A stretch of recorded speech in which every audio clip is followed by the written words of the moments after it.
I realized there was one thing about you that I never asked you, because you speak a shitload of languages. Right. And I never asked you, how come? Yeah, so I don't think it was a very deliberate thing from the start. So growing up, going to school in Brazil, you get English and Spanish, just kind of regular, and it isn't really good if you do it at school. But I've always been interested in learning. Do you get that standard-wise? Yeah. From primary school already? I don't remember really. I think from maybe when we are, I could be saying something that doesn't make more sense anymore also because it's been a long time, but maybe from when you're 12 or something. Yeah. Oh, well, that's pretty early. Yeah, I guess. And it's usually not a very good level unless you go to more privileged schools, I guess. But I went to a private school for English as well, and Spanish in school. And then because we have the Italian citizenship in my family, I thought it didn't make much sense at all to have an Italian passport and not speak Italian. So when I was about, I think, 16, I started taking Italian lessons. So that's how the Italian came on the list. So it's not really that I said, no, I have to learn more languages. And then when I was 18, I moved to Belgium, and there I learned French. And then eventually I moved to the Netherlands, and then I was already in Belgium learning Dutch as well. And later, because my husband is Swedish, I learned Swedish. So I think the only languages that I really kind of forced myself, but that I really deliberately made the choice, I will learn this language, was with Italian and Polish.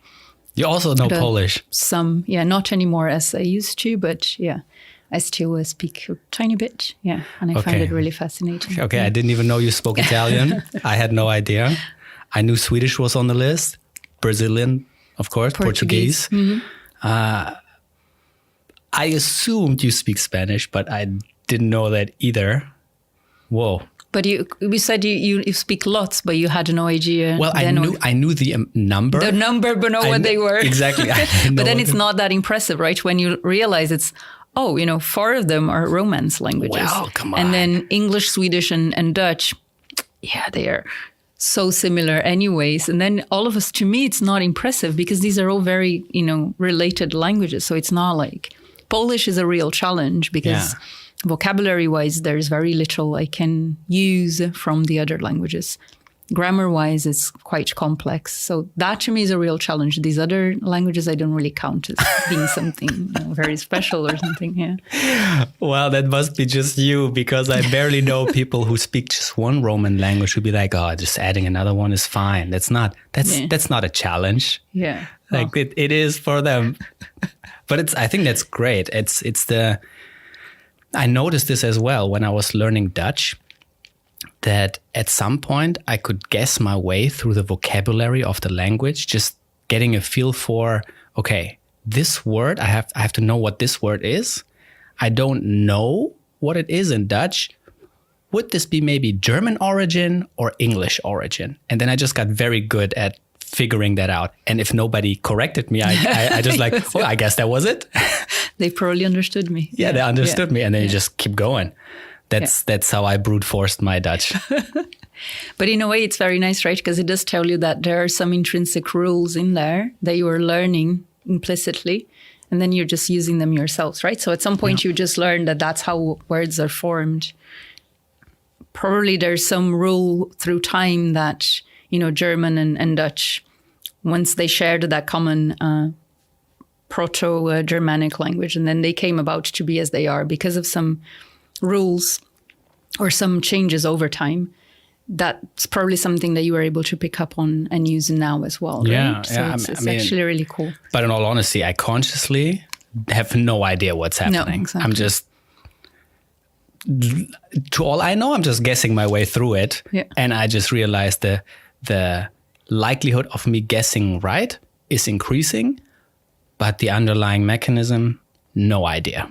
Yeah. Just really no idea. I noticed this with, because I speak Farsi as well. And while I was learning Dutch, the Farsi was helping me a lot in my Dutch pronunciation. Because as a German, if you were to use German pronunciation in Dutch, it sounds terrible. So to all Germans, you really need to fix that. You sound terrible in Dutch. Some effort. Come on. I really don't like German accent in a foreign language. Might just be me. Others might not care so much. But the Farsi really helped me to, especially the ch sound. Right. Was very easy for me to create. But what was very difficult was the large amount of consonant combinations Dutch has that the German doesn't have, where it just really, this was hard. Really? German doesn't? I thought German had, well, I think Dutch has quite a certain level of complexity that is even further than the German, but I think German also has some of those consonant clusters there. Yeah, exactly. It's these, I think it was just that I wasn't used to it. It's specifically this the German doesn't have that. No, exactly. And just moving from the front of your mouth to the back, and then that took me quite some time. Yeah, that's true. Yeah, that's true. And Farsi is quite regular in Portuguese, for example. Most of our syllables are just going to be one consonant, one vowel, one consonant, one vowel.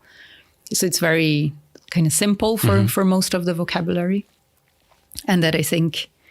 It's also why when people from Brazil speak English, they will add certain sounds to the end of words, because our syllables have to follow that particular rule. I see. And then you just add that so that it conforms to what you're used to in your mother tongue. So it stays in the flow, basically. Yeah. That's interesting. I was always wondering why why some people do that. I never thought it's because of that. Just thought maybe it's just a cultural thing. No. It's definitely your mother tongue, like rules from your mother tongue that you're just, I don't know for what reason, if people really realize, but you just apply them when producing well, that's cool. A foreign language as well. But about the Farsi, I can't answer your question. I have no idea. I don't know. I never learned how to read or write. I can speak it. And if you were to ask me something specific, I would have to reverse engineer it to give you an answer. And most of the time I do that. But then it takes me like 10 minutes. So let's not do that now. Let's not do that now. I can consult Wikipedia later. Yes, maybe that's better.